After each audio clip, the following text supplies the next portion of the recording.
Jonathan Jamais me dit: qu'as-tu pensé du tifo organisé aujourd'hui par les Bad Gaume lors de Lyon-Lens? S'agit-il d'un tifo raciste, comme certains prétendent, ou d'un hommage aux soldats morts pour la France? Alors pour ceux qui ne l'ont pas vu, je détaille, hein, c'est donc mon petit cœur restera français, et puis il y a des soldats de la Grande Guerre, des soldats de la guerre 70, 14-18 et de la Grande Guerre mondiale, et un mec des Bad Gaume en treillis. Bon, ça c'est un petit peu plus discutable. Moi je n'y vois pas de racisme, hein. Faire honneur à la France et à la France qui s'est battue pour son pays, c'est pas du racisme. Après, je ne sais pas quelles sont les intentions des mecs derrière, mais c'est très à la mode de voir du racisme partout, hein. Dark Horse me dit: que penses-tu du comportement hyper hautain des mégas? Ce genre de joueur va finir dans un club du ventre mou de première ligue. Alors ça, j'en suis pas sûr, hein. Quand même, le mec a mis 14 buts en jouant seul en pointe. Attention, hein, sans penalty. Attention. Après, c'est même le leader de l'équipe de Strasbourg, du vestiaire. C'est l'ambianceur, c'est un mec qui est incroyablement gai, alors qu'il n'a pas eu une vie de famille très facile, puisqu'il a été abandonné par son père. C'est un mec qui est un mec fondamental dans le vestiaire de Strasbourg. C'est un joueur d'une immense combativité, qui fait des appels sans cesse. C'est pas le mec le plus adroit du monde, parce qu'aussi il fait beaucoup d'efforts. Après, en termes de mentalité, ça reste un Hollandais, et les Hollandais, on le sait, ils sont pas toujours faciles. Jackie Boy me dit: avez-vous suivi la soirée des 125 ans de l'OM? Comment expliquer qu'Alexandrini, Zubar ou Eleana soient des légendes? Non, j'ai pas suivi, parce que je regarde suffisamment de matchs pour pas me taper des matchs amicaux ou des trucs de ce genre. Expliquer qu'Alexandrini, personne ne dit que c'est des légendes. Le truc, c'est que quand tu organises un match et que tu as besoin de 40 joueurs, tu es obligé de ratisser un petit peu plus large et de porter un mec qui a porté juste le maillot de l'OM. Jackie Boy me dit: vous parlez souvent des audiences télé. Quelles sont d'après vous les audiences de Canal sur les Coupes d'Europe et la Première Ligue? Rentrent-ils dans leurs frais? Alors une chaîne à péage ne compte pas le fait de rentrer dans ses frais en termes d'audience, parce que l'audience elle est calculée sur les grandes chaînes, parce que c'est ça qui génère la pub. La pub à Canal, c'est quelque chose d'extrêmement confidentiel. La question, c'est faire partie d'un catalogue global, et si Canal a réussi à avoir des millions d'abonnés, c'est parce que l'offre de Canal, entre le cinéma, les séries, le sport, la Formule 1, le rugby, les Coupes d'Europe, la Ligue 1 avant, ça faisait que c'était truc-là. Et il est évident que si Canal revient dans la Ligue 1, il y aura une chaîne dédiée. Et donc ce ne sera pas une chaîne qui sera en corrélation avec les programmes des autres chaînes du groupe Canal. Donc ce sera un autre débat. Loïc Sabatier me dit: que penses-tu des critiques qu'il y a eu contre le COP parisien qui n'a pas respecté la grève stupide des supporters UB strasbourgeois? Ils ont même eu des banderoles à l'encontre des Parisiens. J'aimerais ton avis. Alors les banderoles, elles n'étaient pas à l'encontre des Parisiens, elles étaient à l'encontre de Nasser El Khelaifi. C'est une mode actuelle d'accabler Nasser El Khelaifi de tous les maux du football français. Après, que les UB aient été vexés, que les Strasbourgeois en aient rien à foutre de leur grève à la con, je te le dis, ça fait une balance avec tous ceux qui ont fait grève par solidarité. Vous savez, cette solidarité entre ultras qui fait que les mecs voient pas plus loin que le bout de leur nez. Voilà, chacun fait ce qu'il veut. Si les UB sont libres de faire grève, les supporters parisiens sont libres de ne pas... ils ont le droit de pas faire grève, eux. Arnaud Foucard me dit: John Textor en a marre que le PSG fausse le championnat. Est-ce que ce n'est pas dû à l'animosité qu'il a déjà envers Nasser? Moi, j'en ai marre que Textor fusille l'Olympique Lyonnais. Voilà. Je ne dis pas que Nasser El Khelaifi est forcément d'une urbanité exquise avec Textor. Et je pense depuis le début que Textor ferait mieux de s'occuper de ses fesses et de son club Parce que ce qui fait, encore une fois, j'ai bien peur que les semaines qui arrivent nous fassent découvrir des choses vraiment pas chouettes. À ce moment-là, on verra lequel des deux il valait mieux avoir comme président. Mais bon, Textor, c'est beaucoup d'esbrouf, hein. Il aime bien aller faire le barbeau dans les matchs de jeunes de l'OL, mais bon, d'un autre côté, il veut tuer la formation, la vendre, enfin bon. Je pense que cet homme n'est pas très recommandable. Pierrick Liep me dit « Gouiri a réalisé un match parfait face au LOSC hier. Comment Rennes a-t-il pu lâcher ce joueur cet hiver alors qu'il rencontre de grosses difficultés offensives cette année ?» Parce que Gouiri n'est pas le même à Rennes qu'à Marseille. Le contexte n'est pas le même. Je pense que l'investissement du joueur n'est pas le même. Je pense que Gouiri n'était pas heureux à Rennes, qui jouait d'abord sur un côté, et puis qui jouait de moins en moins, et que le fait de partir à Marseille l'a relancé. Tout simplement, et que voilà, et que la carrière d'un joueur n'est pas quelque chose d'uniforme et que selon les endroits, ça peut changer. Johnny Domar me dit, préfères-tu recevoir les questions sur Facebook, sur X ou sur YouTube?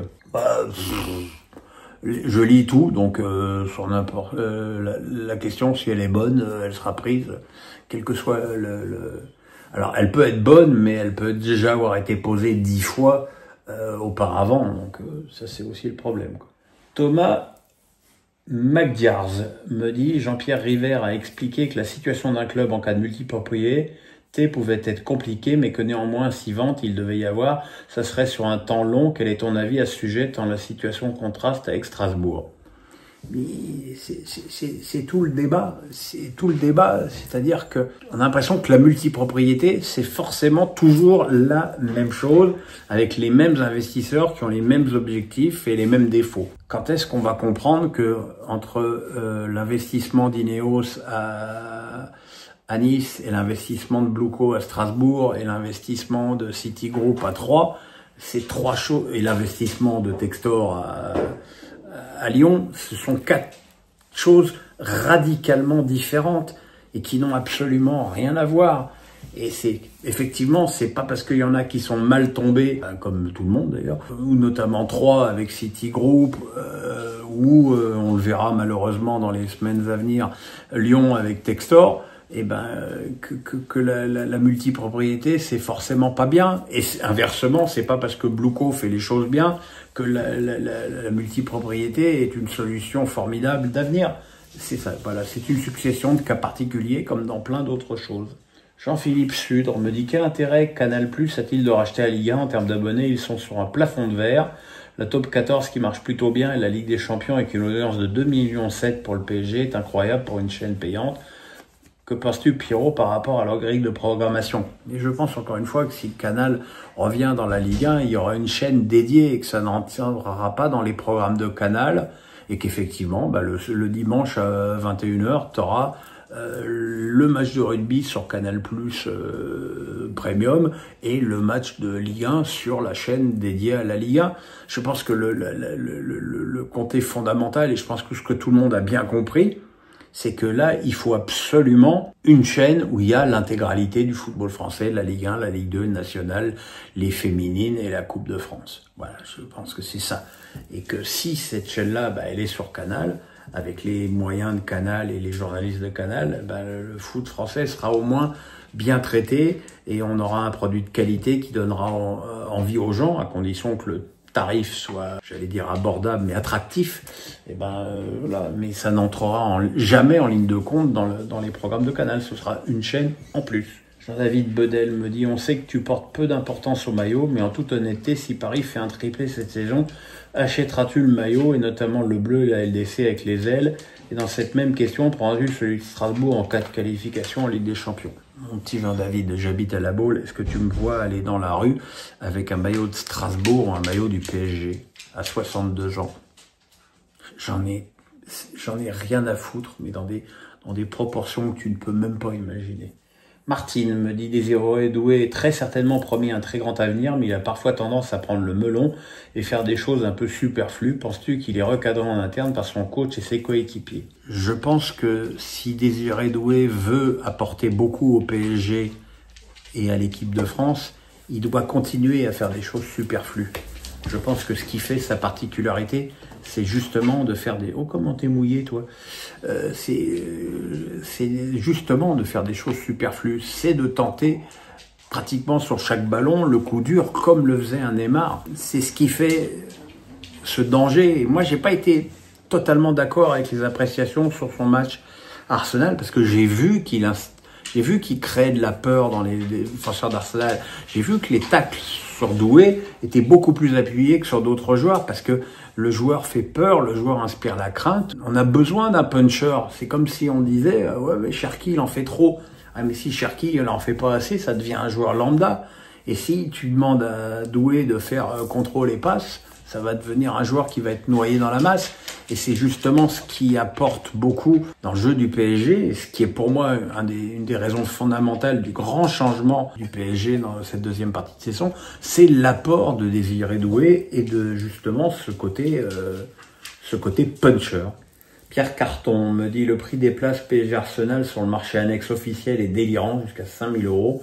Pourquoi les clubs ne mettent-ils pas leur nez là-dedans en empêchant toute plus-value sur ce genre d'affiche? C'est quand même une belle mascarade et tout le monde s'en cogne. » Le problème, c'est que à partir du moment où le stade est plein, les places qui reviennent à la vente reviennent sur un site où le club prend sa com. Donc le club a intérêt à ce que ces places se vendent le plus cher possible. Après, tu as les mecs qui vendent leur place de la main à la main, et là, effectivement, c'est absolument incontrôlable. Maintenant, je vais te dire, si tu as des gens qui sont assez cons pour payer 5 000 € pour voir un match de foot, qu'est-ce que tu veux que je te dise? C'est leur pognon, hein. Aurélie Matt me dit « L'équipe de France ne jouera pas au Stade de France, mais au Parc des Princes. Ces matchs de qualification à la Coupe du Monde, apparemment un problème avec le Stade de France et la société qui le gère. Est-ce que tu penses qu'à terme, l'équipe de France ne jouera plus au Stade de France ?»